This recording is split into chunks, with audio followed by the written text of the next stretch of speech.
Allez, je vais appeler Sylvie Garcelon, c'est la directrice générale de Banque Populaire Aquitaine Centre-Atlantique. Elle a besoin de vos applaudissements. C'est sa première remise des trophées en Gironde. Parce que c'était la finale régionale la dernière fois. La finale départementale, c'est sa première.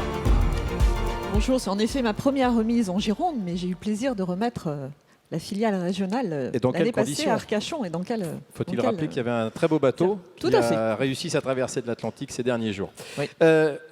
Tout à l'heure, on a entendu le président de la Banque Populaire Aquitaine Centre-Atlantique se féliciter évidemment d'un trophée que vous avez eu de nouveau. Alors, ce n'est pas un trophée de l'entreprise pour vous. C'est la 12e fois. Alors, ça devient une rengaine et tous les ans, j'ai envie de vous dire, mais comment ils font? C'est la question que je vous pose. Comment la Banque Populaire, au niveau national, reste la banque préférée des PME, je le répète, pour la 12e année consécutive? Il faudrait le demander aux entrepreneurs qui sont là, puisque c'est en effet un prix. C'est en effet un prix qui est donné par les entrepreneurs, puisqu'ils sont. Nous avons une PME sur deux qui est cliente des banques populaires, donc c'est eux qui le disent. Pourquoi? Je pense parce qu'on a aussi une présence historique auprès de ce marché. Nous sommes dans les régions, à leur côté, avec l'ensemble de nos salariés qui les accompagnent. Et pendant le Covid, je pense qu'on a particulièrement démontré cette capacité, à la fois en mettant en place des outils automatiques de report d'échéance, en distribuant le PGE parmi, je pense, les premiers réseaux. On a distribué 20 milliards au niveau des banques populaires de PGE, donc c'est énorme, 150 000. BPAK, on a distribué 1,3 milliard sur notre territoire. Et puis on a aussi, et Christian Chapotin le soulignait tout à l'heure, la capacité à les accompagner au quotidien de manière individuelle. Donc j'espère que c'est pour toutes ces bonnes raisons que nous sommes la première banque des PME depuis 12 ans et on ne va pas s'arrêter. Alors, on continuera de demander dans quelques minutes pour le cocktail, puisque tout le monde l'attend. Une petite question, on a vu beaucoup là ici de témoignages, que ce soit chez G-Club, dans les chefs d'entreprise qui viennent d'être nommés ou lauréats. Le poids de la recherche est croissant dans certaines entreprises. On a même entendu tout à l'heure du 20 à 25%. En quoi ça vous intéresse plus peut-être que d'autres directrices de banque, cette notion de recherche? Alors ça m'intéresse un peu pour un parcours personnel, puisque j'ai eu le grand plaisir et le grand honneur d'être administratrice du CNRS pendant plusieurs années. Et j'ai pu vraiment voir qu'est-ce que ça voulait dire, la recherche en France. Alors, c'est complexe, hein. L'ensemble des organismes de recherche et leur articulation, faut parler la langue, mais c'est aussi un dynamisme et une vitalité. Et je le retrouve d'ailleurs quand je suis directrice générale de BPAK, puisque nous avons une filière qui s'appelle NextInnov et qui accompagne les startups dans leur développement au moment où elles ont besoin d'un banquier, parce qu'un banquier, ça sert aussi à investir et à se développer. Alors là, on n'est pas dans l'innovation, mais ils en font sûrement. C'est le prix de l'export. Vous allez nous dire qui est le vainqueur, s'il vous plaît. Et en effet, c'est une société qui a fait beaucoup de recherches, qui a d'ailleurs travaillé, je crois, avec le CNRS, qui exporte 70% de son chiffre d'affaires.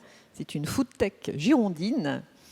C'est donc Active Inside. Tout à fait. Et Sylvie Garçon, on la connaît bien parce qu'elle était membre du jury. Donc elle a bien bossé ses dossiers. Tout à fait. Et j'appelle à nous rejoindre, il arrive, Benoît Le Maire pour Active Inside. Bonsoir Monsieur le Maire. Bon, je vois que vous êtes avec le masque, mais vous pouvez l'enlever, mais on ne vous oblige pas à l'enlever, c'est vous qui décidez. La remise du trophée. J'avais envie de plaisanter un peu sur un nouveau produit. Est-ce que vous êtes déstressé ce soir grâce à un de vos produits à base de safran? Et est-ce que vous pouvez me parler de cette innovation? Alors merci, oui, on a deux innovations principales. Le safran qui est fabriqué en France pour ces applications anti-stress qui remontent à plus de 3000 ans, mais qui manquait cruellement d'évidence scientifique. Donc on a démontré ça, c'est un succès qui a été boosté par le Covid parce qu'on a connu des états de stress et on n'a pas tellement d'autres solutions que des médicaments. Nous, on n'est pas du tout médicaments, on est prévention. Et puis le raisin, il ne faut pas l'oublier, donc principalement bordelais bien sûr. Et là on recherche les polyphénols qu'on appelle les polyphénols essentiels à la mémoire. Et là c'est pour la prévention du déclin cognitif. En gros, on a montré que si on consommait ces polyphénols, eh bien on pouvait en 5 ans réduire de 50% l'apparition de la maladie d'Alzheimer. Alors c'est deux marchés colossaux, que ce soit le stress ou la maladie d'Alzheimer, ou en tout cas de retarder le vieillissement de l'activité de notre cerveau. On y sent du marketing alors que c'est de la recherche. Ça vient d'être salué par quelqu'un qui est très attentif à la recherche. Comment vous expliquez justement que ça marche si fort à l'étranger et peut-être pas assez en France? Comment ça s'explique? Alors on est essentiellement sur un marché qui est le marché du complément alimentaire et le marché n'est pas très important en France. Pour une raison très simple, déjà, c'est que quand on a un problème, on va chez son médecin, on est remboursé, ce qui n'est pas du tout le cas d'autres pays, en particulier aux États-Unis où c'est très cher de tomber malade, et puis les pays asiatiques aussi qui sont beaucoup plus enclins par leur pharmacopée à l'utilisation de plantes que l'on peut pourtant en France on avait quand même énormément de savoir-faire mais l'usage est un petit peu perdu. On fait quand même 30% du chiffre d'affaires en France, ce qui fait quand même le premier pays, si on prend pays par pays, c'est quand même la France qui est le premier pays, mais 70% du chiffre d'affaires à l'export, probablement 75% cette année. Avec un développement vers Bangkok, je crois une ouverture de bureaux annoncée, c'est remis en cause par la Covid ou ça va se faire? Non, 3 quarantaines cette année, donc c'est le prix à payer aujourd'hui. Non, j'en reviens, là actuellement, la filiale est créée, on va pouvoir avoir du personnel français sur place, mais qui sera là pour exporter plus facilement parce qu'on ne peut plus se déplacer comme avant. C'est plus possible.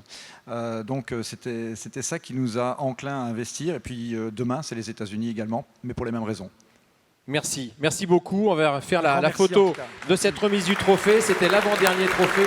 Le dernier trophée va être avec vous, Sandrine. La photo.